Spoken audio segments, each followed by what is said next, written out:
Hay algunos hermanos que se integran esta semana, no pudieron venir la semana pasada. Entonces, ¿por qué no hacemos algo que no hicimos la semana pasada? Porque ya creo que ahora sí estamos los que somos y somos los que estamos. Mi hermano Gary se salvó por un minuto, creo.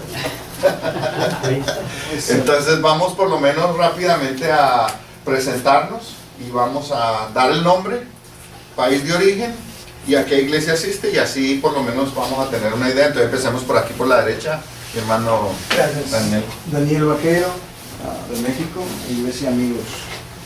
Okay. Mi nombre es Jorge Núñez, de Argentina. Asisto a la iglesia La Senda del Amor, iglesia reformada La Senda del Amor. Mi nombre es Jonathan Cuesta, soy de Cuba y asisto a una iglesia, bueno, estamos abriendo una obra, acá se llama Emmanuel Norte Church, aquí en la zona de Jane y Shepherd. Okay. Mi nombre es Alejandro Quiroa, soy de Guatemala y asisto a la Iglesia Amigos. Okay. Mi nombre es Carlos Morales de Guatemala y asisto a la Iglesia Evangélica Amigos aquí en Toronto. Okay. Mi nombre es Mirtala Morales. Asisto a la Iglesia Evangélica Amigos. Soy de Guatemala. Okay. Allá mi hermano, ¿de dónde es su nombre y a qué iglesia es que asiste? Iglesia Evangélica Amigos, Daniel Morales, Okay. ¿Y de dónde es? de Guatemala. Okay. Mi nombre es Armando, pertenezco a la iglesia Nazaret, 2240 Equipe, soy de República Dominicana. Okay. Soy Gary Morales y nacido aquí en Toronto, Canadá, y asisto a la Iglesia Amigos. Okay. Soy Gladys, soy de Guatemala y asisto a la Iglesia Amigos. Okay. Giselle, yo nací en Canadá y de mis amigos. Y allá el hermano que le tocó traer la cafetera, ¿cómo se llama? Mi nombre es Edgar González, soy de Colombia.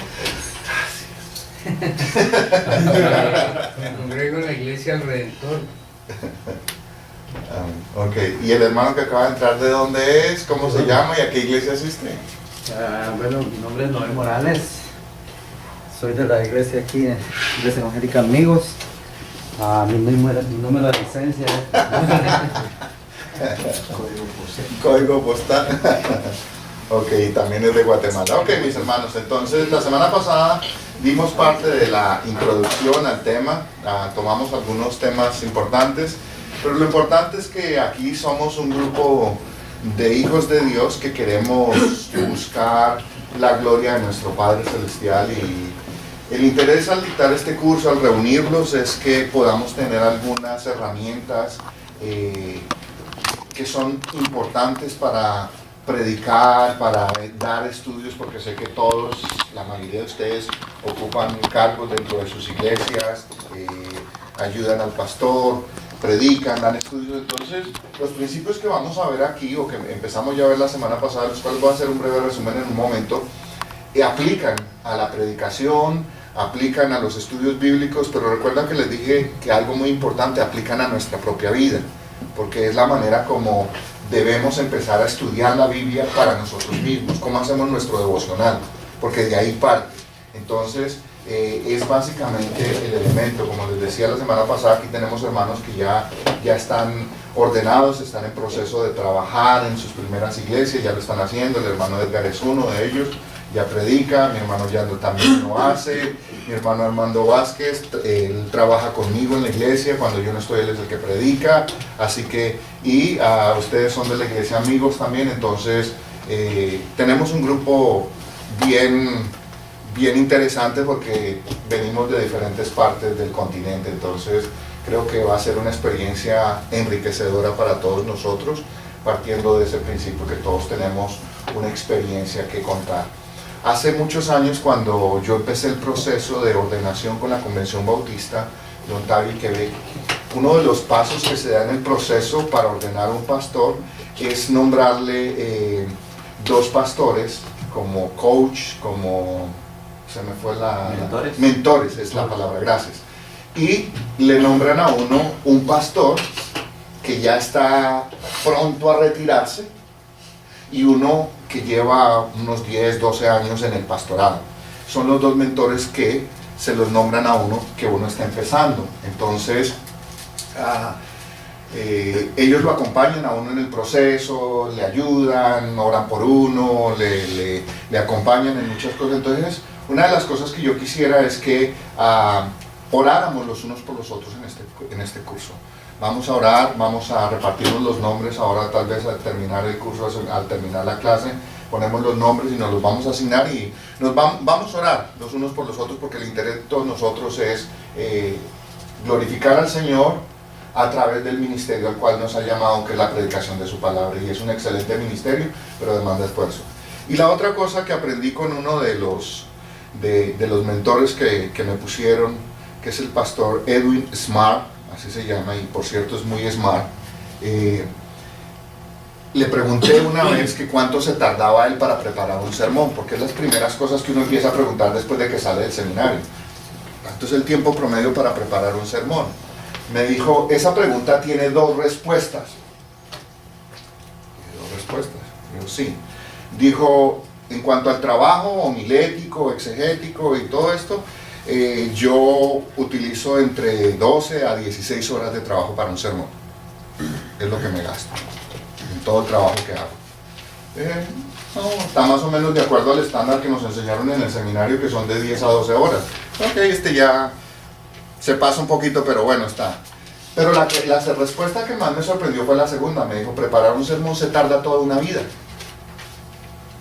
Y ahí sí quedé yo, ¿cómo así? Me perdí.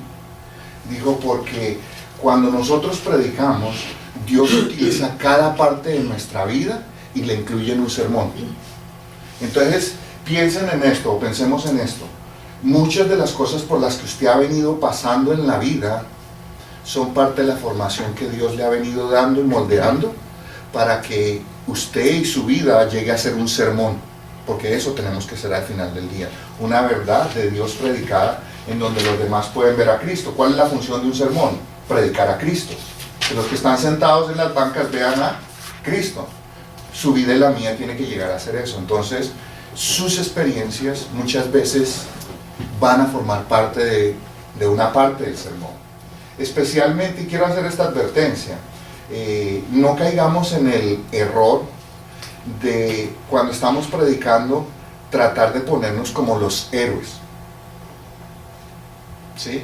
O sea, contar cómo yo superé tal cosa con oración y cómo Dios me dio tal bendición, sino más bien esa parte que es más humana, en donde nosotros también a veces trastabillamos, en donde fallamos. No sin entrar en todos los detalles necesariamente, pero para mostrarle a la audiencia que nosotros no somos por allá arriba y que ellos están por allá abajo, sino que estamos al mismo nivel, y que cuando yo hablo de que usted, mi hermano Jorge, sufre, cuando mi hermano Yandro sufre, yo estoy hablando con conocimiento de causa, porque yo también, Gonzalo, también sufro. Entonces eso hace que haya una conexión. Y recuerda que la semana pasada empezamos a hablar acerca de predicando con relevancia. ¿Qué es la relevancia entonces? ¿Recuerdan? Que hablamos un poco. Aquello que aplica. Aquello que nos conecta con la congregación, que es importante, pero que no es solo una información pertinente, sino que se puede llevar a la práctica. Es allí cuando esos conceptos bíblicos se vuelven relevantes. Cuando nosotros predicamos sobre un texto y le decimos, maridos, amad a vuestras mujeres, así como Cristo amó a la iglesia. Yo puedo decir muchas cosas de ese texto, sí, pero hasta que ese texto no sea relevante para mí y llevado a la práctica, no tengo ni la autoridad moral ni la autoridad espiritual para invitar a otros a hacer lo que no es verdad en mi vida. Y ese es uno de los factores por los que tenemos que empezar. Yo no puedo pararme delante de una congregación, de un grupo de personas, y decirle, hermanos, amen a sus esposas, porque mire, aquí lo dice. Y Cristo amó a la iglesia y a ustedes les consta y todo, los puedo convencer. Pero yo a mi esposa la trato a patadas. Entonces allí, como esto es un asunto de carácter espiritual, se pierde ¿qué? La relevancia real, el efecto real que eso tiene. Entonces, esa es una de las partes. Y recuerda que veíamos que hay dos elementos que son fundamentales a la hora de empezar a preparar un sermón. Uno es el estudio, ¿cierto? La tarea de estudiar, de prepararnos, de hacer las cosas bien. Pero la otra parte, el otro componente, ¿cuál es? La oración. La oración, la vida espiritual del predicador. Ambas cosas, no es lo uno o lo otro, son lo uno y lo otro, las dos cosas. Porque es importante, recuerda que les mencionaba, uno puede tener una muy buena relación espiritual con Dios, de eso no cabe la menor duda. Pero si usted y yo no hacemos una tarea exegética, juiciosa, hay un impedimento y no es Dios, somos usted y yo, porque vamos a transmitir un pasaje, tal vez que nosotros decimos, y no es lo que el autor está diciendo. Y lo vamos a ver en el ejemplo que les puse y les mandé el texto para que lo leyeran. Lo vamos a ver hoy. En un momento vamos a mirar ese práctico. Entonces los pasos que vamos a ir dando, yo quiero que los vayamos, no vamos a ir de afanes. Yo no quiero ir de carreras aquí. Quiero que vayamos haciendo las cosas y vayamos mirando los ejemplos y vayamos tratando de responder las inquietudes que ustedes tienen. Porque de esto se trata. No se trata simplemente de cubrir una cantidad de material y decir, terminamos. Y después de terminar, ¿qué? ¿Para qué nos sirve o de qué utilidad tiene? No. Vamos a tardarnos el tiempo que sea necesario para dejar claras las cosas, el proceso, cómo lo vamos a hacer. Con cada parte del sermón vamos a trabajar individualmente, vamos a repetir partes de los procesos, porque al principio, y esta es una advertencia, no quiero que se asusten, al principio suena demasiado trabajo. Suenan demasiadas cosas y hay mucha gente que dice, no, esto no es para mí. No se asusten por eso, porque esas partes las vamos a volver a repetir. Recuerda que les puse de tarea escoger dos textos, y aprovecho para decirle a mi hermano Jorge, a mi hermano Armando, hay que escoger un texto del Antiguo Testamento y un texto del Nuevo Testamento, sobre los cuales ustedes van a ir preparando un sermón. Y lo vamos a ir preparando a medida que veamos el desarrollo de lo que vamos haciendo. Cosa que al final ustedes tengan un sermón terminado que se pueda predicar en cualquier lugar. Y puedo invitar a alguno de ustedes a predicar a esta iglesia, o lo puedo invitar a predicar a la otra iglesia y así mirar cómo fue que nos salió la cosa. Porque es en vivo y ahí al frente donde se da uno cuenta cómo es que funciona el asunto. Entonces, eso es lo que quiero que hagamos, que haya suficiente tiempo, espacio para la práctica y para todas estas cosas. Entonces, algo que quiero dejar sentado desde el principio es que un mensaje bíblico no consiste, mire lo que dice aquí Donald R. Sunukyan, uno de los mejores predicadores del siglo pasado y de este. Dice, un mensaje bíblico no consiste en comunicar lo que Dios dijo. Presten atención que puede sonar un poquito tricky el asunto. Lo que Dios dijo en aquel entonces, más bien se debe, esto es lo que Dios dice hoy mismo a usted. El propósito del sermón no es impartir conocimiento, sino cambiar nuestra conducta. Su función no es informar, perdón, se me saltó una R ahí, no es informar, sino transformar. La meta de la predicación bíblica no es volver más educados a los oyentes, sino que sean más semejantes a Cristo. ¿Hace sentido? ¿Cuál es el propósito de la predicación? ¿Por qué dice Sunukyan esto?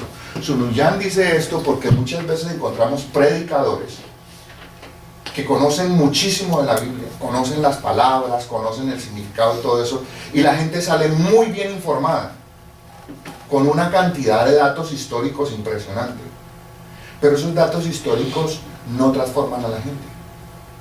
A eso se refiere. Entonces, no es lo que Dios dijo, lo que Dios dijo. Ese es el primer bosquejo que nosotros vamos a hacer, ¿recuerdan? El exegético es lo que Dios dijo. ¿Sí? La verdad eterna es lo que Dios dice. Y el sermón es lo que Dios nos dice hoy. Son los tres bosquejos que vamos a ver. Eso los vamos a ver detalladamente. Entonces Sun Yang está diciendo, es importante para nosotros saber el contexto, saber, como predicadores necesitamos saber sobre qué vamos a predicar, saber los pormenores, pero no necesariamente vamos a llenar un sermón con toda esa información. ¿Sí? ¿Por qué? Porque esa información muchas veces no es tan relevante para la persona que viene y se sienta en la banca y que tiene problemas con su hijo. Que su esposo parece está quedando muy tarde en el trabajo y parece que lo que tiene es una aventura. La historia, ese montón de historia no es relevante para esa persona. ¿Qué es relevante para esa persona? Lo que Dios nos dice hoy. Esa persona viene, debemos recordar lo que Dios dice hoy. Lo que Dios dice hoy. ¿Por qué? Porque hoy vengo con mi corazón quebrantado, hoy vengo con una preocupación, hoy vengo con una dificultad. Cuando usted y yo nos paramos al frente de la gente, necesitamos ver en cada hermano la necesidad. En el libro el autor lo explica en el primer capítulo. En el primer capítulo, es básicamente el libro que ya se les mandó leer. O sea, entender que yo no voy a venir aquí a impresionarlos con una cantidad de información. ¡Wow! Ese pastor, ¿cómo sabe? Es cómo nos podemos relacionar, y al conocerlos uno a uno, yo puedo transmitir lo que Dios nos dice, porque yo también sufro de las mismas cosas. Yo también puedo estar pasando en este momento por una situación económica apretada. ¿Cuántos en la congregación no pueden estar pasando por lo mismo? Entonces, esa comunicación se establece de igual a igual. Entonces, hermano, Dios nos dice hoy que debemos ser buenos administradores, sí, buenos mayordomos. ¿Cómo se aplica eso en la vida real? Ese es el punto de la predicación. ¿Cómo llevamos a la gente a explicarle que lo que Dios dijo tiene una verdad eterna que no cambia y que nos la está diciendo hoy? Y esa es la verdad que nos transforma, y es la verdad que nos hace cada día más semejantes a Cristo. Entonces, ese es un concepto que a nosotros no se nos puede olvidar, que es el propósito de la predicación. El propósito suyo y mío al pararnos al predicar, hablar. Recuerde esto, estamos hablando de parte de Dios. Y estamos hablando al corazón de la gente. Y le estamos hablando a la gente lo que Dios ya nos habló durante la semana que estuvimos preparando el sermón. Porque cuando usted y yo tenemos el trabajo de predicar un sermón, ¿qué hacemos? Nos acercamos a la palabra de Dios, la estudiamos y decimos, Señor, ¿qué me quieres decir? Cuando yo entiendo qué me quiere decir, entonces ahora digo, hermanos, mire lo que el Señor nos quiere decir con este pasaje. Entonces la gente se relaciona y usted y yo vamos a atender las necesidades espirituales de la congregación de esa manera. Entonces es importante eso. No es simplemente volver a la gente más educada. Oh, mire cómo sabe esta gente, sabe dónde fue, dónde estaba la iglesia de Atenas, dónde estaba el monumento al Dios desconocido, se lo saben todo de memoria. Esos conocimientos son importantes para el predicador porque lo ubican, ¿sí? Pero no son los conocimientos que transforman a las personas. A mí me da lo mismo que Pablo hubiera predicado en Atenas o en cualquier otro lugar. La gente tiene algo más importante en su cabeza. A mí qué me importa si Pablo predicó en Atenas, lo que yo quiero saber es qué Dios me dice para resolver el problema que tengo con mi hijo que está metido en las drogas. ¿Cuál es la verdad pertinente de Dios? ¿Cómo hago yo para establecer o restablecer la relación de comunicación que tengo rota con mi esposo, que no nos hablamos hace 3 semanas y vivimos en la misma casa? Ese son el tipo de dificultades con los que la gente viene a la iglesia, pero que no le van a decir a usted, ni me van a decir a mí. ¿O no? ¿No han ido ustedes a la iglesia con dificultades? Pero tienen que poner su poker face. Por poker face me refiero a hacerse lo que no pasa nada, ¿sí o no? Pero la realidad es que por dentro estamos desesperadamente buscando que la palabra de Dios atienda nuestra necesidad espiritual. Y eso es algo que al predicador no se le puede olvidar nunca. Que estamos trabajando con gente que está quebrantada, que tiene necesidades espirituales. Y si nosotros no hacemos nuestra tarea bien, la gente va a salir igual o peor de lo que entró. Entonces, sí, el pastor habló 45 minutos, nos contó que los filisteos eran una gente que vivía en tal parte y que todo eso, pero eso a mí no me resuelve nada. Eso a mí no me dice nada. Porque yo no tengo que ir a pelear con filisteos, sino tengo que ir a pelear con mi esposo. Simple y sencillo. ¿Ve? Entonces, es pertinente que nosotros entendamos eso. Así que es relevante la predicación en medida en que se relaciona con las necesidades de la gente. Una de las cosas más interesantes de la Biblia, ¿cuál es? Es que Dios se revela a lo largo de la Escritura como un Dios ¿qué? Personal, que le duele y se preocupa por las necesidades de su pueblo. Cuando Jesús estuvo ministrando, dice que en un día, mirando hacia Jerusalén, ¿qué sucedió? Dice que se le conmovieron las entrañas. ¿Por qué? ¿Cuál fue la razón de que Jesús se le conmovieron las entrañas? ¿Se comió un aceite de oliva pasado o algo así? Dice que cuando miró hacia Jerusalén, vio al pueblo de Israel como ovejas sin pastor descarriadas. Y eso le revolvió el estómago. Cuando le trajeron a la mujer adúltera, ¿le importó o no le importó? Cuando vino a la tumba de Lázaro, ¿le importó o no le importó? Entonces Jesús tenía esa capacidad de ¿qué? De relacionarse con la gente y entender sus más profundas necesidades. Y nosotros tenemos que relacionarnos con ese Cristo. Es nuestro trabajo, como predicadores, como maestros. No piense que esto es solo para los predicadores. Si usted tiene responsabilidad en un estudio bíblico, ¿usted no cree que la gente que va a su estudio bíblico, sean 5 o 6, no tienen las mismas necesidades? Entonces, ¿su deber y el mío qué? Poder relacionarnos con eso. Así que esa es parte de la introducción de lo que vimos la semana pasada y un poquito hoy. Entonces, vamos a mirar algo ya entrando más en materia, que hay diferentes clases de predicación. ¿Cuáles clases de predicación conocen ustedes? Hay mayormente 3, por así decirlo. La expositiva, temática y ¿cuál más?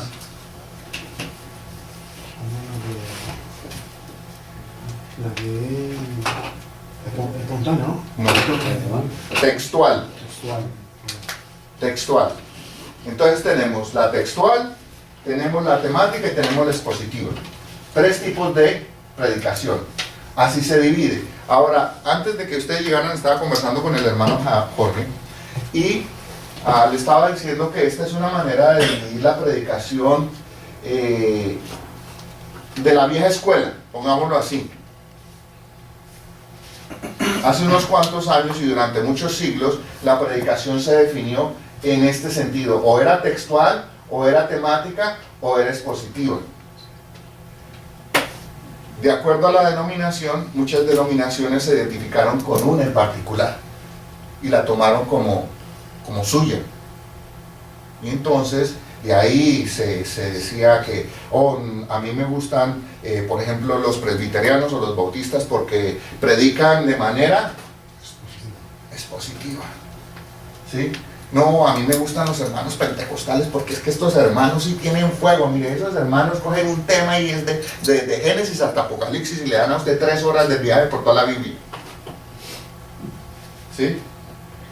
Y otros más tranquilos dicen, no, a mí lo que me gusta es simplemente, yo como soy lento para entender, yo quiero que me den un versito nomás, con eso es suficiente. Entonces, básicamente esa fue la división que hubo hasta comienzos de este siglo. Eso ha ido cambiando, los paradigmas han ido cambiando. Le decía al hermano Jorge, ¿cuántos de ustedes escribieron en máquina de escribir, literalmente? 1, 2... sí, máquina de escribir. Ya tengo mi diploma. Eres experto. Experto, sí.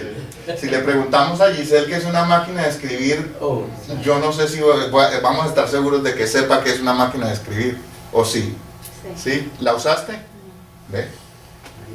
Ya tenemos un problema con Giselle. Demasiado joven.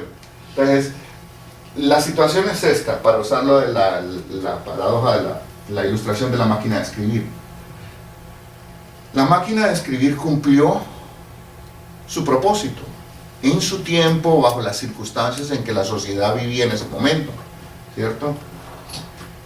Se ponía una hoja de papel blanco, luego una hoja de papel carbón, luego otra hoja, y si usted quería el documento a 3 copias, tenía que meter otra hoja de papel carbón. Y dele duro a las teclas, para que pase hasta la última hoja. ¿Sí? Sirvió. Así se escribieron muchos de los libros que nosotros usamos, los documentos en sí. Desde la aparición del computador, la máquina se dio su lugar. ¿Por qué? Porque ahora tenemos un aparato en el que usted y yo podemos escribir, nos podemos equivocar, podemos volver y corregir. Con aquellas máquinas era un problema. Si usted estaba haciendo copias y usted se equivocaba, tenía que coger 2 papelitos blancos, meter uno después del carbón de abajo, luego otro, y luego si borre aquí al frente, luego levante la hoja, borre el otro, y luego trate de cuadrar la página para volver a poner la letra exactamente donde estaba la otra. Eso era una ciencia, era más fácil volar cohetes a la luna que sacar un documento de esa manera. ¿Era o no era la manera? Hoy no. Hoy usted hacemos una carta, la revisamos, cambiamos y luego le damos print, se fue. 10 copias, ahí le salen 10 copias. 100 copias, ahí le salen. Una, ahí le salen. ¿Qué quiero decir con esto? Antiguamente entonces la exposición se dividía de acuerdo a eso. Textual, extraída de un solo versículo. ¿Sí? Temática, de varios pasajes bíblicos. ¿Sí? Expositiva, párrafos o capítulos secuenciales de un mismo libro o de un libro específico. Era como se dividía la predicación y así nos enseñaron en el seminario. Yo digo así nos enseñaron porque yo todavía vi más o menos esta división. Hoy nosotros ya no nos enfrascamos en estos términos. Ya no definimos la predicación en esos términos únicamente. Hoy no importa, quiero que me presten atención a esto, ahorita se los dejo para que lo apunten. Hoy no importa si usted toma un solo verso. Hoy no importa si usted toma varios pasajes. Hoy no importa si usted toma 5, 6 o 7 o 10 versos de un capítulo. No importa. Ya nuestra preocupación no es si es textual, si es temática o si es expositiva. Esa no es nuestra preocupación. Nuestra mayor preocupación debe ser que si es un solo verso, o si son varios pasajes, o si es un grupo de versículos, sea completa y absolutamente bíblica y centrada en el tema que se va a hablar. ¿Sí ve? Entonces nos olvidamos. Usted puede predicar sobre Juan 3:16. ¿Hay suficiente material en un solo verso para predicar sobre Juan 3:16? Sobraría. ¿Podría usted predicar sobre todo el capítulo de Juan, el capítulo 3 de Juan?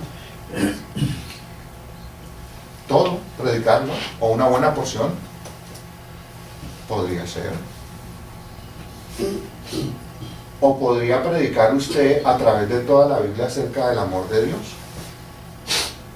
Porque Juan 3:16, ¿cuál es la base del verso?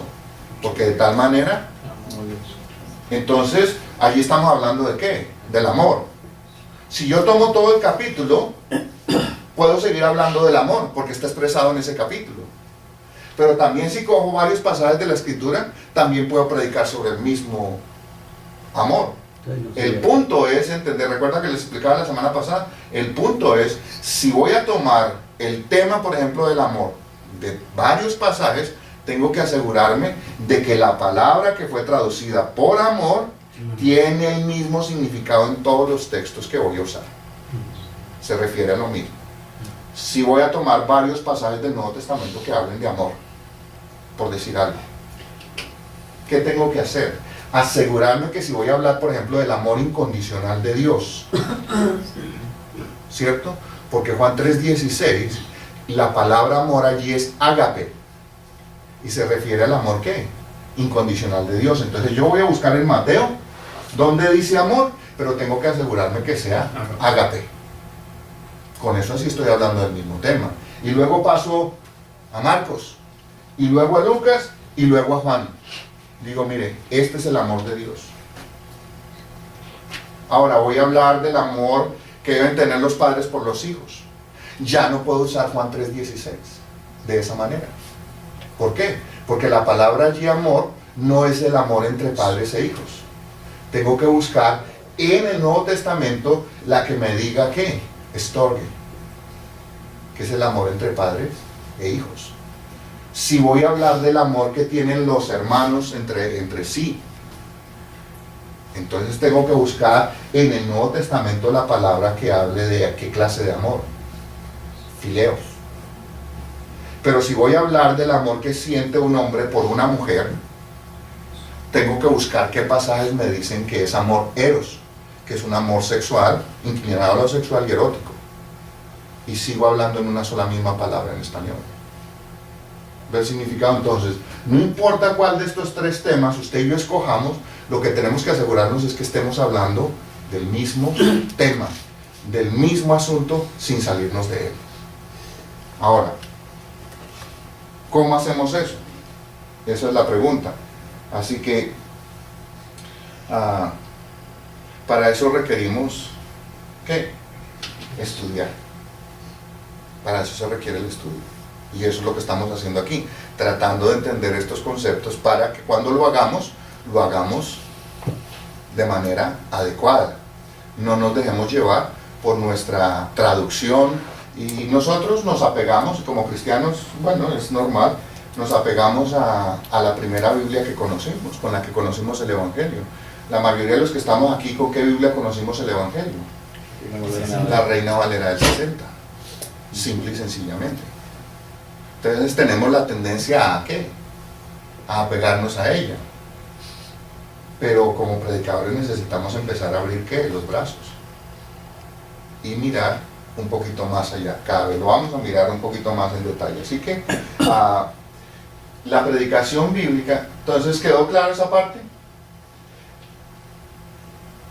Sunukyan dice algo que es muy interesante y dice, es acerca de la predicación bíblica relevante, lo que significa. Mire, él lo compara, o sea, crear o escribir un sermón y predicarlo, él lo compara, hace una metáfora como dar a luz.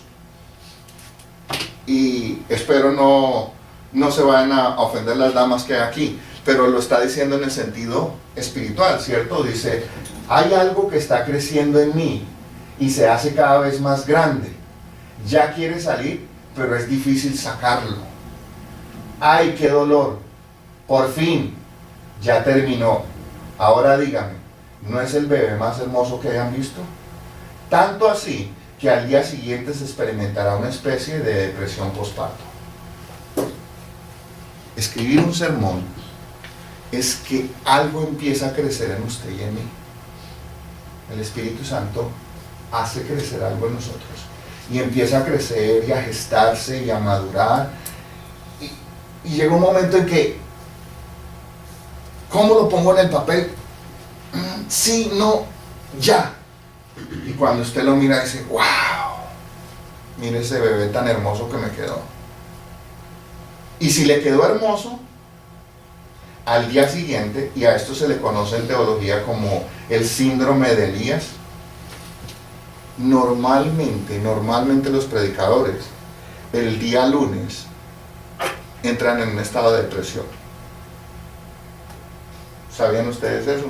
Algunos han experimentado eso. El día lunes se deprime uno. ¿Y saben por qué se da eso? ¿Por qué se le llama el síndrome de Elías? ¿Qué le sucedió a Elías cuando acabó con todos los profetas de Baal? Se asustó de la amenaza de la reina Jezabel en una cueva. Se asustó con la amenaza de Jezabel. Después de haber visto la gloria de Dios. Después de haber visto la gloria de Dios, y terminó escondido en una cueva oyéndole a una mujer. A eso se le conoce como el síndrome de Elías.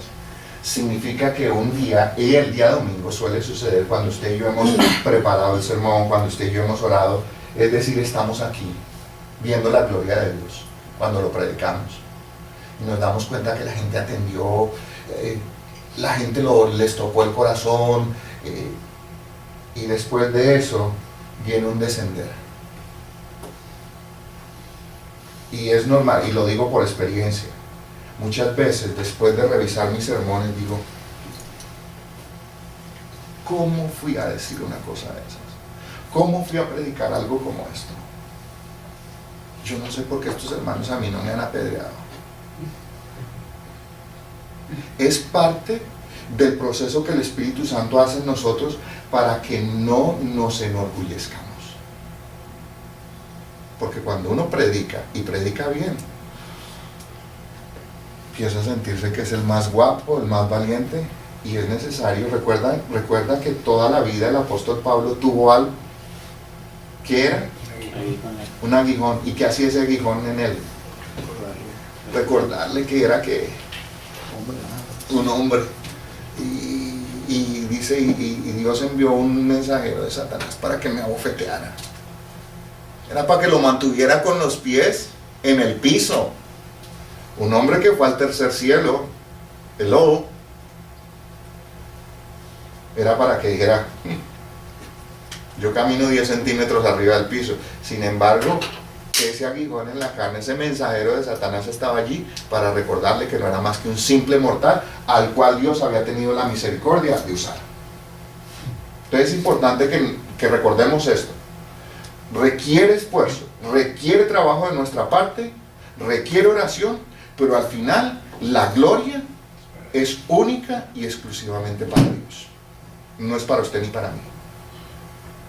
Hay una historia muy interesante que yo suelo contar en las congregaciones cuando voy a predicar por primera vez. Le digo, hermano, el pastor Juan Bullán, que es por cierto, le recomiendo leer, si no lo han leído, El peregrino de Juan Bullán, fue un hombre que por la gracia de Dios llegó a ocupar un lugar de preeminencia y predicaba muy bien. Y estando en una congregación, tan pronto se bajó del púlpito, vino una hermana muy piadosa y le dijo, hermano, qué lindo sermón que predicó. Y él agacha la cabeza y le dice, sí, hermana, me lo acaba de decir el diablo.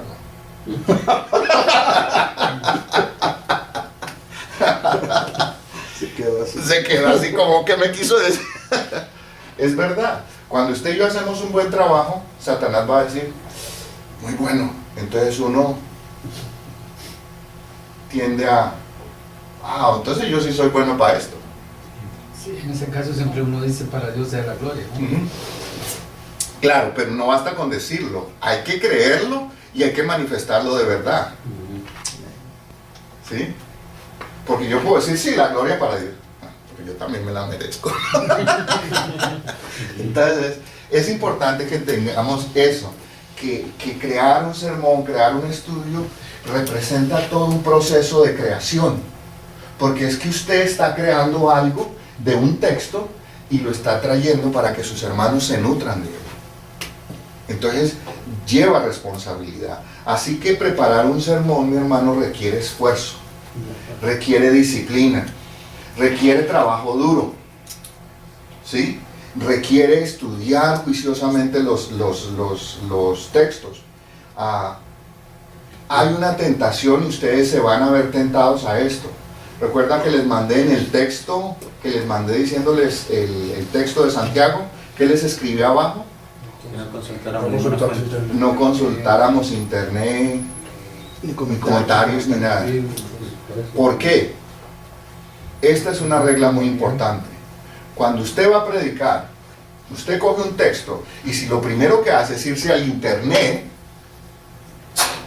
probablemente le va a aparecer una serie de sermones sobre ese tema. ¿Y cuál es la tentación entonces de un predicador? Copiar un sermón de esos y predicarlo. Y entonces uno se vuelve facilista. ¿Sí? Aparte de que está haciendo dos cosas. Primero, si usted lo va a predicar de un autor, al pararse frente a su congregación, dígale, este sermón es de fulano de tal y yo se lo voy a predicar hoy. dele los créditos a quien escribió ese sermón, a quien parió ese sermón. No se lo asuma como suyo. Entonces, necesitamos evitar eso. Y en el proceso teológico que vamos a ver en un momento, lo que menos tiene que hacer usted en este momento es consultar sermones ya en el internet sobre el tema. Sí hay un momento para consultarlos, pero después de que usted ha hecho su trabajo. Para comparar, para sacar de pronto ilustraciones. Los sermones son buenos para sacar ilustraciones, pero no para ahorrarnos el trabajo que nos corresponde a nosotros hacer. ¿Sí? Entonces, ese es uno de los peligros. Entonces, ¿por qué? Porque tenemos que llegar a la convicción de que Dios quiere hablarle a este pueblo a través de mí. Pero también que primero me quiere hablar a mí. Claro, primero me quiere hablar a mí, pero le quiere hablar a este pueblo a través de mí. Y no es a través de lo que dijo fulanito, yo lo copio y ahora se lo digo y se lo presento como si fuera mío. ¿Sí ve? ¿Por qué? Porque obviamente hacer eso, ¿qué tanto nos puede costar copiar un sermón del internet? No es ético eso. Partamos de eso, pero si lo hacemos, ¿qué trabajo estamos haciendo nosotros para preparar un sermón de esos? Ninguno. ¿Qué me costó a mí hacer copy-paste? Eso fue todo lo que me costó el sermón. Entonces significa que usted y yo no estamos siendo honestos, no somos éticos, no respetamos a la gente que está ahí al frente de nosotros. Y sobre todo, no respetamos a Dios. Porque eso es falta de esfuerzo, falta de dedicación. Entonces, predicar un sermón y prepararlo no es una tarea fácil, pero sí es muy beneficiosa cuando se hace bien. Y así tiene que ser, y así tenemos que hacerlo nosotros. Así que no caigan en la tentación de simplemente copiar. Yo les digo honestamente, ya le he dicho por ejemplo al hermano Edgar, a mi hermano Yandro algunas veces, a mi hermano Jorge también, yo guardo todos los, tengo guardados todos mis sermones desde que empecé a predicar. Todos. Y cuando yo leo mis primeros sermones, yo digo, Dios mío, tú eres grande y maravilloso. Y para siempre es tu misericordia, porque no tiene nada que ver con lo que realmente ni siquiera el texto dice. Hermano.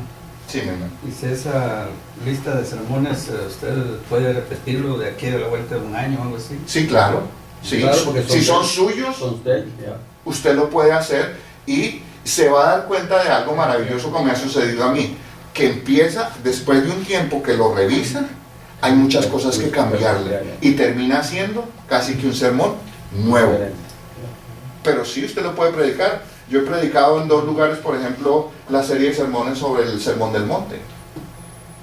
La primera la prediqué en el Redentor y luego la siguiente la prediqué en Nazaret. No tiene nada de malo, pero cuando se pone a hacer el estudio juicioso se da cuenta que hay muchas cosas más que cambiarle, otras cosas que añadirle. Entonces sí, hermano, sí es completamente ilegal, correcto, digamos, éticamente es correcto si es suyo, legítimo, esa es la palabra, gracias hermano.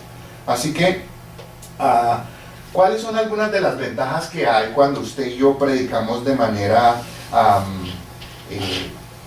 de una manera bíblica y de una manera que es relevante para la gente? ¿Cuáles son algunas de las ventajas? ¿Qué ventajas se puede usted imaginar que hay cuando usted y yo predicamos de manera bíblica? Es la edificación de los oyentes. La edificación de los oyentes. ¿Qué más? ¿Qué más se le ocurre a usted que son algunas de las ventajas de predicar bíblicamente y de manera relevante? ¿Hay ventajas o no hay ventajas? Mucho. Ok, ¿cuáles son algunas de ellas? El respaldo por parte de Dios. Hay respaldo por parte de Dios. Y ese respaldo se nota de qué manera. ¿De qué manera se manifiesta ese respaldo? En la transformación de vidas. En la transformación de las vidas, sí. Puede influir en el crecimiento numérico de la iglesia. Claro que sí. Puede influir en el crecimiento espiritual de las personas. Claro que sí. Puede influir en la madurez espiritual de las personas. O sea que hay muchísimas ventajas por las cuales nosotros debemos hacer todo el esfuerzo ¿de qué? De predicar bíblicamente. Entonces, y no solo son ventajas para los oyentes, son ventajas también para nosotros. Entonces, yo puse algunas solo por mencionar. Y nos capacita para alcanzar más personas con el mensaje de Dios. Quiero que presten atención a esto. La mayor oportunidad y la mejor oportunidad que usted y yo tenemos cuando predicamos un domingo es que es el servicio al que normalmente viene la mayor cantidad de hermanos de la iglesia. Porque si yo lo pongo a usted a predicar los martes en el estudio de oración o una vez al mes en la vigilia,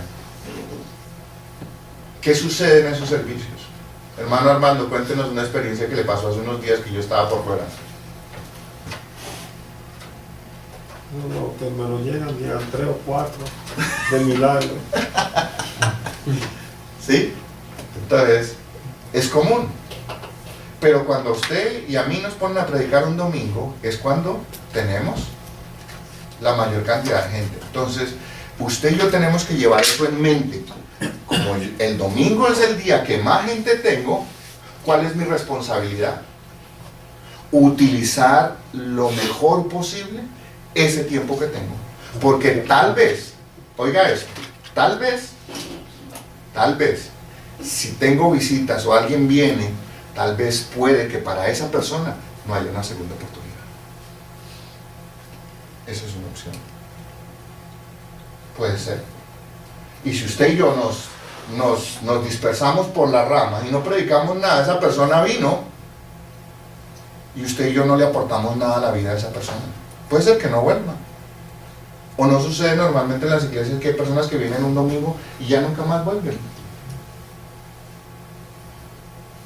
Y si nosotros tuvimos la oportunidad en 45 minutos de predicarle una verdad bíblica, que se la llevara, y no lo hicimos, entonces el servicio del domingo es una de las mejores oportunidades que usted y yo tenemos para impactar al mayor número de gente. ¿Sí? También nos permite hablar con franqueza y sinceridad. ¿A qué me refiero con esto? Es solo a través de la predicación que muchas veces usted le puede decir a la gente en su cara lo que no quieren oír y se tienen que aguantar. ¿Sí o no?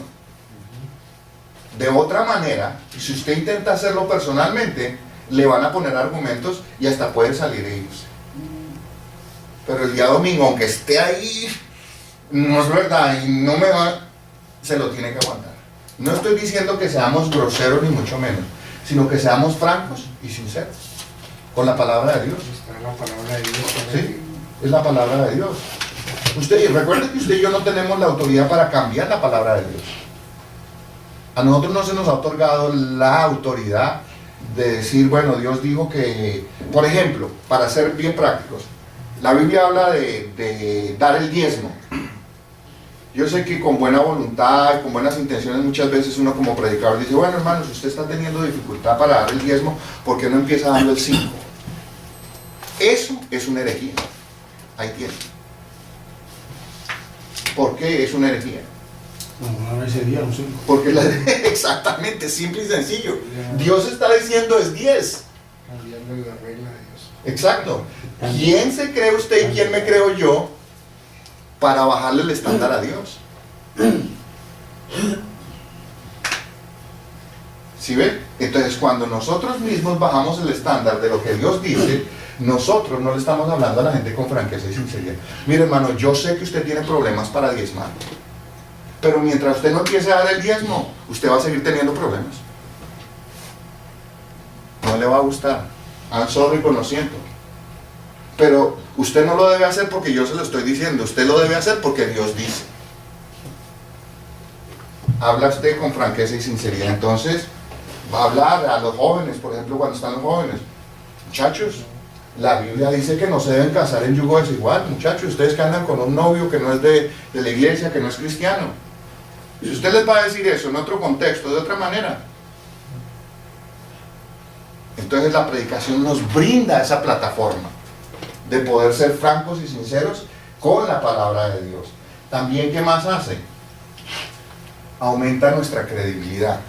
Cuando la gente empieza a darse cuenta que usted es una persona que prepara sus sermones, que usted es una persona que les habla franca y sinceramente, la gente empieza a creer en usted también. La gente lo empieza a ver, dice, esta es una persona en quien se puede creer. Entonces aumenta su credibilidad, y esa credibilidad, ¿para qué le sirve a usted y para qué me sirve a mí en la iglesia? ¿Para qué nos sirve la credibilidad? Para lo espiritual, ¿para qué más? Autoridad espiritual. Un buen testimonio. Ok. Porque el fruto los conocerás. No. ¿Sabe para qué sirve esa credibilidad? Cuando las personas tienen problemas en la banca, después de un culto se acercan y le dicen, pastor, quiero hablar con usted un momentico. Y empiezan a abrirle su corazón. Y le empiezan a confiar los problemas por los que están pasando. Pastor, estamos teniendo problemas con mi esposo. Viene el muchacho y le dice, pastor, estoy teniendo problemas con la pornografía, estoy teniendo problemas con...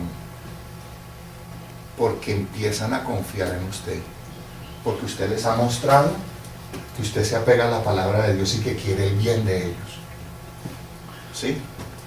Recuerda que acabamos de ver el libro de Nehemías. ¿Creyó o no creyó la gente? Nehemías era un líder de credibilidad, lo vimos. Sí. ¿En qué áreas era creíble Nehemías? Logísticamente, en organización y espiritualmente. Entonces la gente va a creer en usted espiritualmente. Tengo un problema, voy a hablar con el pastor. Pastor, ¿me puede atender 5 minuticos? Pero también cuando usted le dice a la iglesia, hermanos, ¿por qué no hacemos esto? O dentro del grupo de diáconos, por ejemplo, ¿qué cree que va a qué efecto tiene la credibilidad en ese grupo de diáconos, por ejemplo? ¿Tiene o no tiene valor la credibilidad dentro del grupo de diáconos? Ya usted no va a tener que estar peleando con los diáconos para que le crean, porque usted ya se ha ganado esa parte, o sea, ya ha ganado parte de la batalla. Ahora simplemente mostrarles y decirles, hermanos, esta es una buena decisión para la iglesia, ¿por qué no patrocinamos un misionero en tal parte? ¿Sabe que sí, pastor? Hermanos, ¿por qué no abrimos un estudio bíblico tales días y usted se encarga? ¿Sabe que sí, pastor? Entonces le brinda ¿qué? Credibilidad que de otra manera es difícil obtener. Porque yo le digo, yo le puedo decir, hermano Yaldo, usted tiene que creer en mí, porque yo soy su pastor y soy el siervo de Jehová y soy ungido de Jehová. Hermano Yaldo le puede estar riendo por dentro. Este payaso, ¿quién se cree? ¿Por qué? Porque la credibilidad y la confianza no es algo que usted le exige a la gente, es algo que ¿qué? Se gana. Tenemos que ganarnos.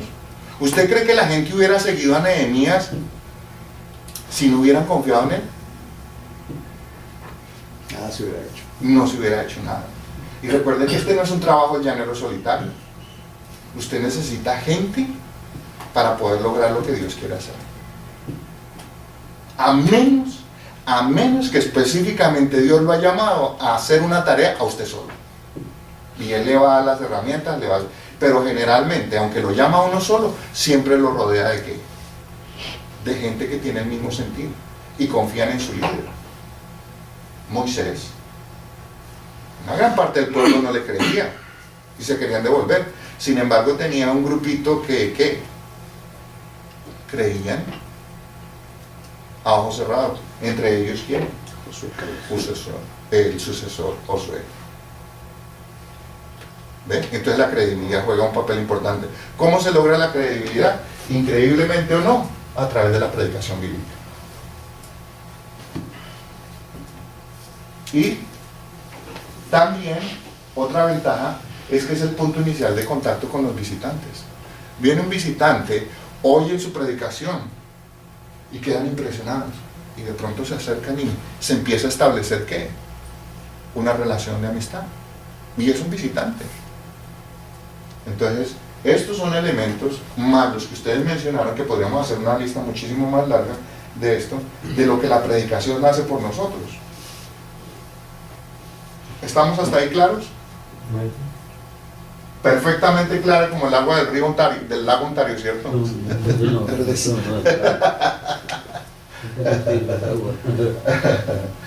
Y cuando usted y yo predicamos bíblicamente, eso genera emoción y entusiasmo en la iglesia. Porque la gente dice, mire, Dios está actuando en nosotros, Dios nos ha respondido, Dios nos envió un siervo, mire lo que está sucediendo, mire lo que está pasando. Genera entusiasmo y la gente se quiere involucrar cuando hay una predicación bíblica. Entonces significa que todos estos elementos los produce el estudio juicioso que usted y yo hacemos en privado en nuestra casa. Y se empiezan a ver los resultados en público. El Sermón del Monte nos dice, nos enseña una verdad, cómo debe ser nuestra oración, dice. Y tú entra, ¿en dónde? En lo secreto. Y tu Padre que te ve en lo secreto, ¿qué hará? En público. Hay un secreto de pasar tiempo en la intimidad con Dios. Y eso da un resultado. Y ese resultado tarde o temprano se va a dar en público. Yo les pregunto, y no sino para que entendamos, ¿estaría alguno de ustedes aquí si no creyeran ni siquiera un poquito en mí?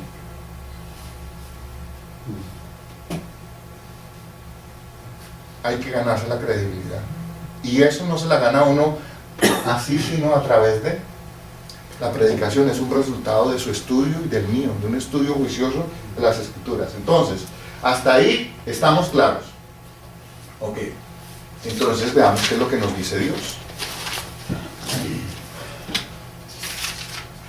Para preparar un mensaje bíblico, lo primero que necesitamos hacer es estudiar el pasaje bíblico. Porque yo no puedo, recuerda que les decía, hoy hay muchos predicadores que predican acerca de qué, del sueño que tuvieron anoche, de la visión que les apareció, que voy a saber si yo fue que se comieron una carne mala y se fueron a dormir sin despertarme y empezaron a soñar que se fueron al infierno. Y de eso vienen y predican. Yo no tengo ni la menor idea. ¿Sí? Y viene y me predica y arma la doctrina de eso. No. El primer paso esencial para la preparación de un sermón es ir a la Biblia. ¿Cómo más? La Biblia es nuestra base.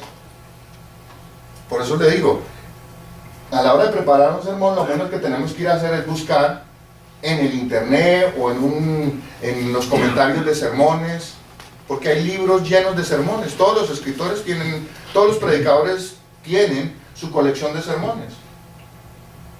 Tienen un lugar dentro de su biblioteca y tienen una utilidad, pero no todavía, y menos al principio de la iniciación de su sermón.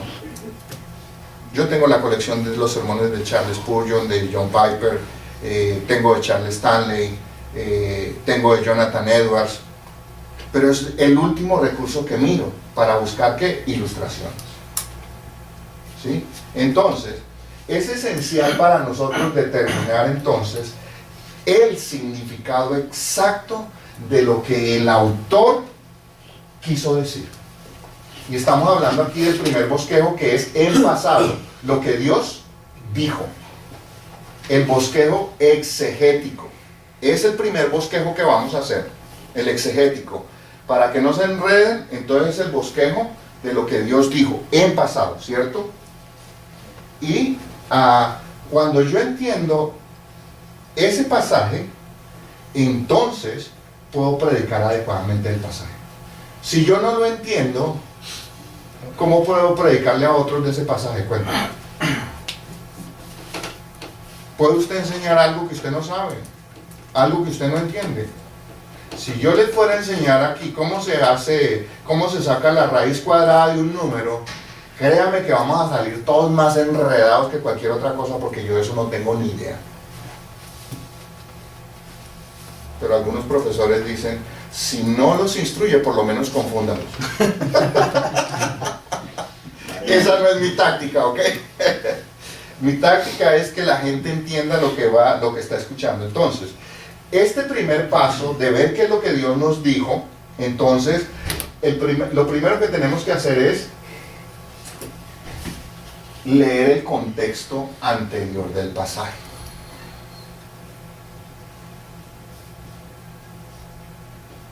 Por ejemplo, supongamos que ustedes estaban invitados a una conferencia que yo voy a dar. Y ya ustedes están sentados y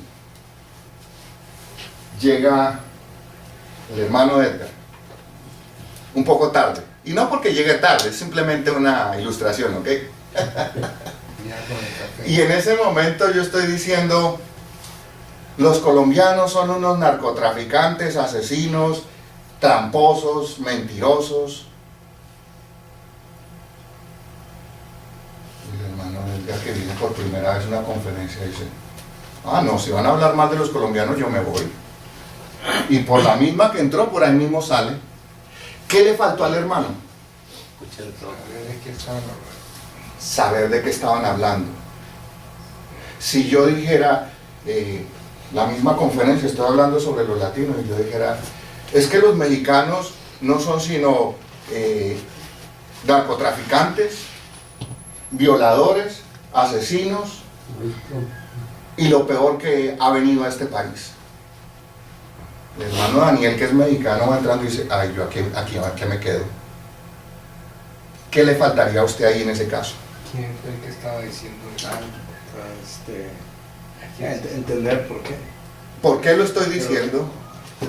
En otras palabras, necesita entender el contexto, ¿sí? El contexto anterior del pasaje. ¿Qué era lo que el hermano Gonzalo estaba diciendo antes de que yo entrara? Hablando mal de Donald Trump. Se puede ir, sí. Entonces, pero si el hermano no sabe, simplemente va a decir, este vino a hablar mal de los mexicanos. Pero yo en ese momento puedo decir simplemente, y el señor Donald Trump el día tal dijo esto. Si el hermano se va con la información de que el pastor Bolaños está ofendiendo a los mexicanos, le faltó entender ¿qué? El contexto anterior. Y como no llegó a tiempo, entonces no escuchó que yo dije al inicio de mi conferencia, hermanos, hoy en día se están hablando muchas cosas terribles de nosotros los cristianos, sin importar de dónde seamos, los latinoamericanos, pero aunque nos denigren porque somos inmigrantes, el Señor nos ha dado una nueva naturaleza y un nuevo valor en Cristo. Presten atención a lo que dijo el señor Donald Trump. Y ahí es después que entra el hermano. Entonces, ¿se perdió el contexto qué? ¿De qué era que iba a hablar yo? De que usted y yo ya no somos más latinoamericanos y eso no es lo que importa, sino que somos una nueva creación. ¿Ven? Eso nos suele suceder cuando preparamos un sermón. Vamos al pasaje, lo tomamos, lo pasamos y empezamos a escribir acerca del pasaje. Pero no nos hemos tomado el tiempo de leer el contexto anterior del pasaje. ¿Por qué? Porque ningún autor, piensen en esto, ningún autor del Antiguo ni el Nuevo Testamento estaba pensando en usted y en mí. Él estaba pensando a quien le estaba dirigiendo ese escrito. Si es el Antiguo Testamento, ¿a quiénes les estaba dirigiendo ese escrito los profetas y todos ellos? Al pueblo de Israel. No estaba pensando en usted y en mí. Si es en el, claro, si es en el Nuevo Testamento, ¿a quién le estaba escribiendo Pablo? ¿A Jorge el argentino, a Yandro el cubano, a Daniel el guatemalteco, al otro Daniel mexicano? No, él no lo tenía en mente a usted. El Espíritu Santo sí nos tenía en mente, pero ese hombre no nos tenía en mente. Entonces él está escribiendo para la gente de su tiempo, de su época. Ahora, tenemos un problema, y llamémoslo así problema, en el Nuevo Testamento. ¿Cuál es el problema del Nuevo Testamento? El Nuevo Testamento es como leer una carta mitad de la conversación. ¿Por qué? Porque las cartas que nosotros tenemos, por ejemplo, de Pablo, de Juan, de los apóstoles, son estas que escribieron, ¿cierto?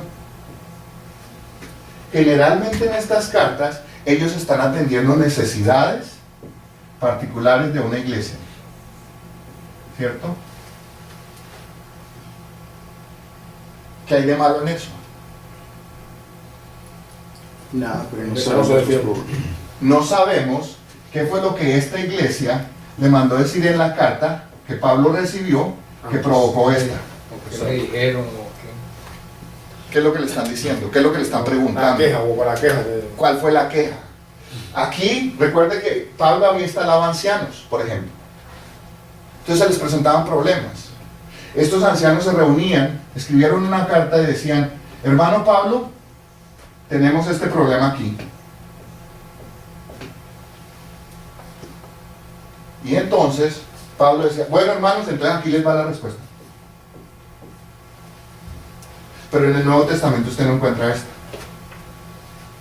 Entonces estamos leyendo ¿qué? Media carta. Entonces usted y yo tenemos que usar las herramientas posibles para tratar de identificar quiénes eran estos, cuál era el problema, qué relación tenían con Pablo y por qué Pablo les escribe lo que les escribe. Entonces está atendiendo a una necesidad de esa época. Entonces ese es el primer bosquejo que usted y yo tenemos que hacer, ¿sí? El primer bosquejo entonces tiene que ver con qué fue lo que el autor dijo. El autor original del texto dijo. ¿Qué dijo? Entonces hablamos de qué? Tiempo pasado. ¿Qué dijo? Ahora, ¿a quién? ¿Por qué? Son preguntas que usted y yo nos tenemos que hacer. ¿Qué dijo? ¿Qué fue lo que pasó? ¿Qué generó toda esta situación? ¿Sí? Si usted lee Corintios, dice, he oído que entre ustedes se cometen todo este tipo de cosas. Todos. Es más, he escuchado que hay uno entre ustedes que se está acostando con su mamá. Con la esposa. ¿Sí? ¿Sí? Entonces, si nosotros ignoramos todo eso, al coger esta carta de Pablo, que es de Pablo, de Pedro, de Juan, muy seguramente nosotros vamos mal a interpretar lo que él dice. 99% de las veces, si ignoramos esto, vamos a terminar predicándole a la gente lo que el autor nunca quiso decir. Por eso es crítico el contexto anterior. Sin ese contexto, usted y yo vamos a fallar. Y vamos a fallar grandemente. En ese contexto vamos a salir del contexto. Nos vamos, exactamente, por eso, cuando usted y yo tomamos un texto y lo sacamos de su contexto, lo convertimos en un pretexto para decir cualquier cosa. Recuerda que les dije que con la Biblia usted puede justificar casi cualquier cosa, si sabe sacar el texto de su contexto y lo sabe manipular. Por ejemplo, los homosexuales sacan el texto de que entre Jonatán y David había una relación homosexual. ¿Sí? Y sacan el texto en el que dice que para David era mejor el amor de Jonatán que el amor de las mujeres. ¡Ah! Se da cuenta que era homosexual, era gay el tipo. Y ahí lo dice.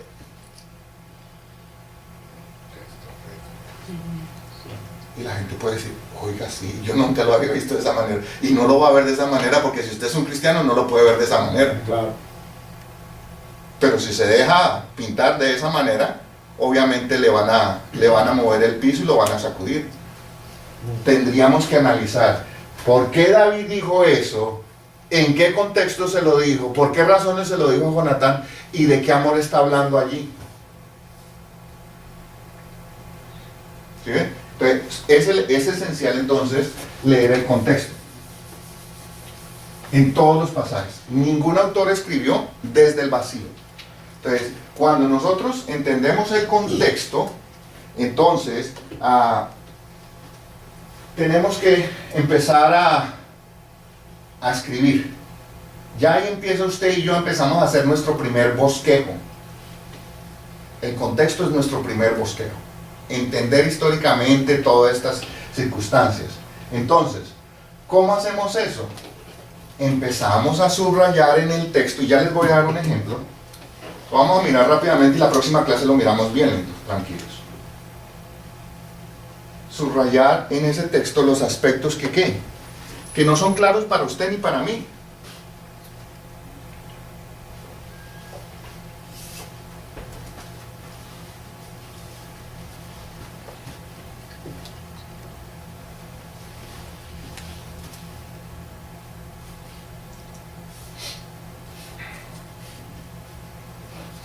Entonces usted se busca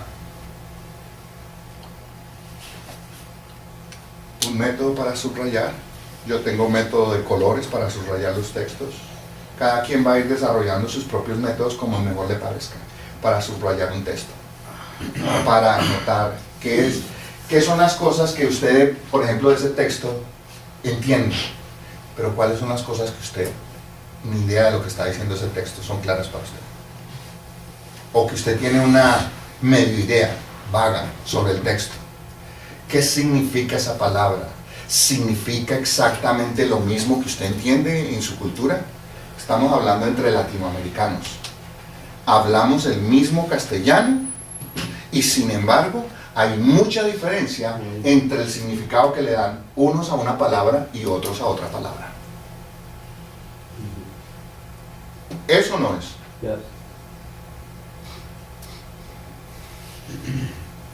Por ejemplo, si yo digo que yo estoy en Cuba, por ejemplo, predicando, y digo que me fui para la plaza ahí en La Habana y me puse a jugar con los pájaros, ¿qué cree que va a pasar, hermano Yandro? Con los gays. La gente se va a echar a reír porque estuve jugando con los gays, con los maricas. Pájaros para el cubano es un gay, un homosexual, ¿sí o no? Esa es la primera, la aprendo yo. Claro. Si yo me voy para Puerto Rico y les digo, ayer salí con un pato, o me comí un pato, la gente se me va a morir de la risa y va a decir, ¿qué clase de pastor es este? Pato es un gay. Y comer es tener una relación íntima. En Guatemala dicen, me caí en un hueco. También se entiende mal. ¿Ve? Entonces, no podemos en el contexto de la Biblia asumir ciertas palabras. Están en castellano, pero tengo que ir y aclarar el significado de ellas en castellano. ¿Qué significa exactamente esa palabra? Porque puede ser que yo esté asumiendo que significa esto cuando no significa eso. Entonces, todo esto requiere ¿qué? Esfuerzo, estudio, trabajo, ¿cierto? Solo para ponerles un ejemplo, ya vamos a ver el texto. Por eso es que necesitamos usar ¿qué? Las habilidades y los recursos de las lenguas originales. Tenemos que aprender a utilizar, si no vamos a hablar griego ni hebreo, necesitamos aprender a usar por lo menos ¿qué? Los diccionarios de griego y hebreo. Para que usted y yo nos aseguremos de que las palabras que estamos utilizando sí fue lo que los autores originales quisieron decir. Y por último, ahora sí, después de haber hecho estos 3 pasos, necesito empezar a usar buenos comentarios bíblicos. Sí, mi hermano. Una pregunta, ahí cuando habla de usar las habilidades que se usan en las lenguas originales, ¿también sirve usar otras versiones de la Biblia que fuera de la Reina Valera, que a lo mejor tienen ahí sí una traducción diferente o no? Sí, esas van aquí, en leer el contexto del pasaje anterior en varias versiones de la Biblia. Porque ya lo vamos a ver en un momento. Las diferentes versiones me ayudan a mí a entender un poco mejor. No tengan miedo de usar la Biblia de Jerusalén, que es una Biblia católica. Es una muy buena traducción.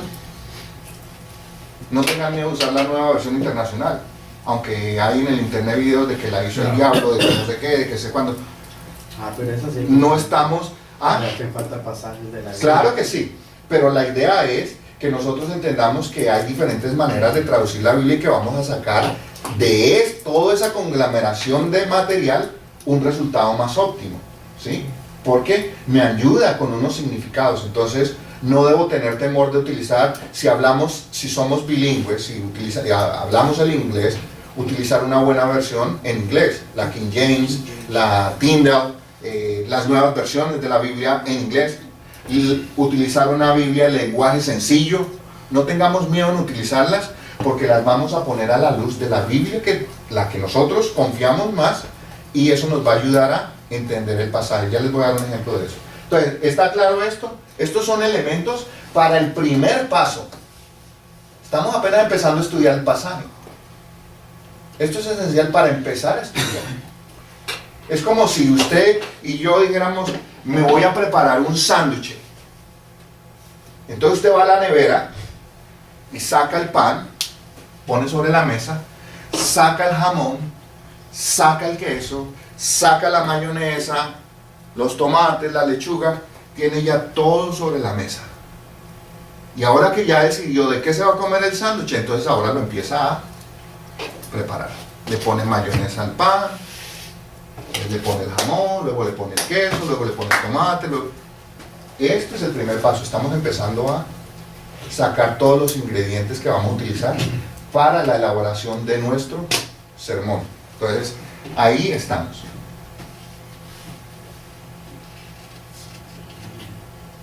¿Recuerda que les mandé leer este pasaje?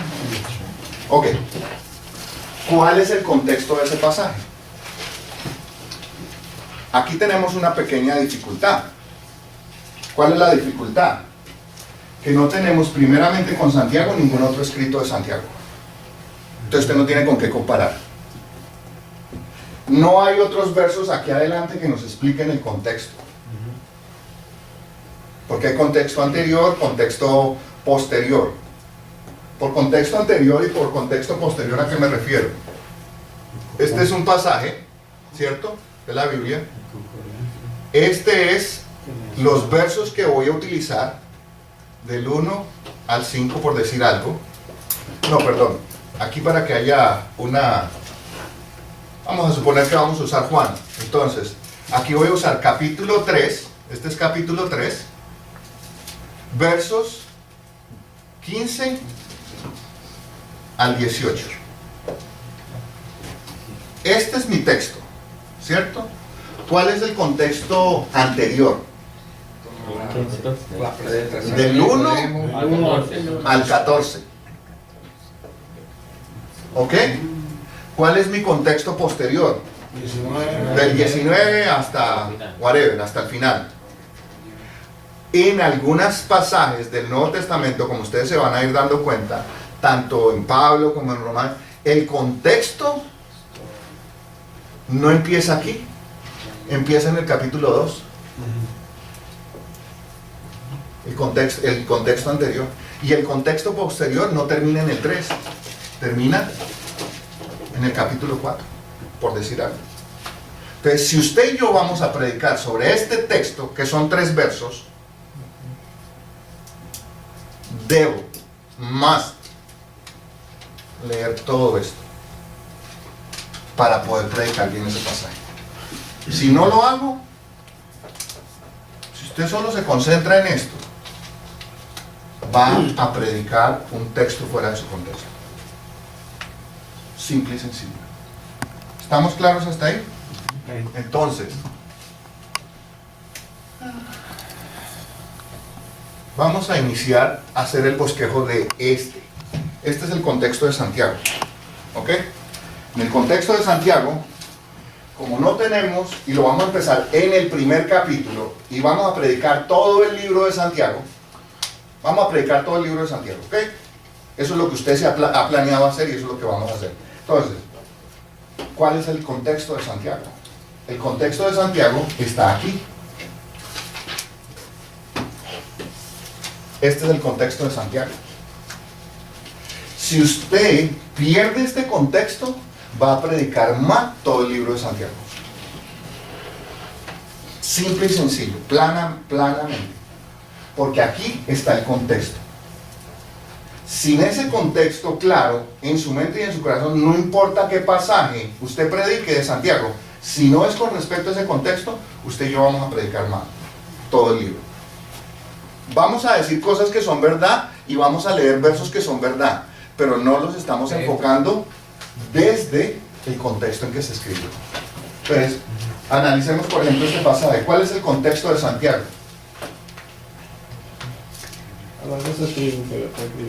Ok, entonces aquí tenemos una primera cosa.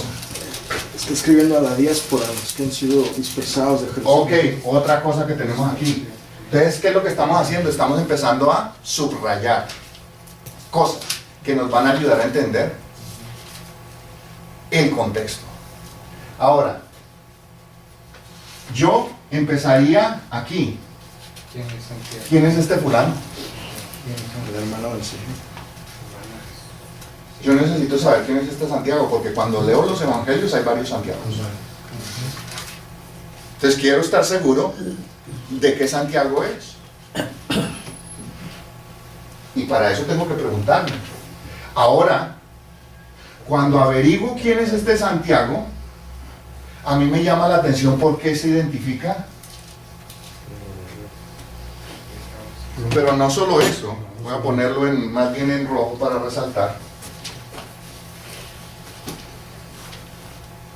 ¿Por qué este Santiago se identifica como siervo? Porque él no es apóstol y vino a creer en el Señor después de él. Ok. Entonces yo quiero hacer algo más. Yo quiero ir a los idiomas originales y averiguar qué significa siervo. ¿Qué me tradujeron a mí por siervo? Uh-huh. Y cuando voy a uno de esos diccionarios de ayuda, encuentro que esta palabra es doulos, que significa esclavo. Ahora, eso me llama a mí poderosamente la atención. ¿Por qué? Porque si este Santiago es el hermano de Jesús, ¿por qué no utiliza aquí Santiago, hermano de Jesucristo? A mí me llama la atención, me cuestiona eso. Tenemos que tener una mente que se inquiete por esas cosas. Porque piensen esto. En realidad medio hermano. Bueno, eso puede ser una. Pero piensen esto. Cuando nosotros nos hacemos estas preguntas, ¿no cree que el que está sentado en la banca también se las puede hacer? Sí, pero lo relevante es esto, su relación con Dios. Esa es la relevancia teológica, el aspecto de su relación familiar genética. No tiene relevancia para el futuro más que para las personas que lo conocen. Entonces, ¿usted no cree que eso es relevante para la gente que está en la banca? Decirle que mire, este Santiago, que compartía genéticamente, material genético con Jesús, no le importó mucho eso, porque prefería ¿qué? Sí, es relevante, claro. Entonces sí es relevante para la gente, ¿se da cuenta? Entonces, hermano, esto aquí no es cuestión de qué clase de sangre corre por sus venas. Esto es cuestión si somos familia de este Señor aquí. Entonces, todos estos elementos empiezan a ser importantes para usted y para mí en el contexto, ¿o no? Ahora, sigamos adelante. Entonces, algo que decía mi hermano Armando, es importante. Entonces, Santiago, ¿a quién le estaba escribiendo? No le estaba escribiendo a los mexicanos, a los colombianos, ni a los venezolanos, ni a los guatemaltecos. Le estaba escribiendo ¿a quiénes? Los de la circuncisión. A las 12 tribus. O sea que en términos históricos, Santiago tenía en mente al pueblo de Israel. Más nada. Porque las 12 tribus representan ¿a quién? Al Israel. Él no estaba pensando en nosotros. ¿Sí? No. Y además, estas 12 tribus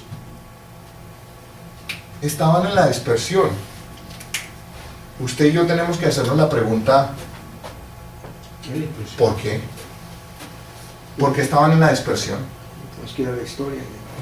Ah, entonces es relevante para nosotros, para usted y para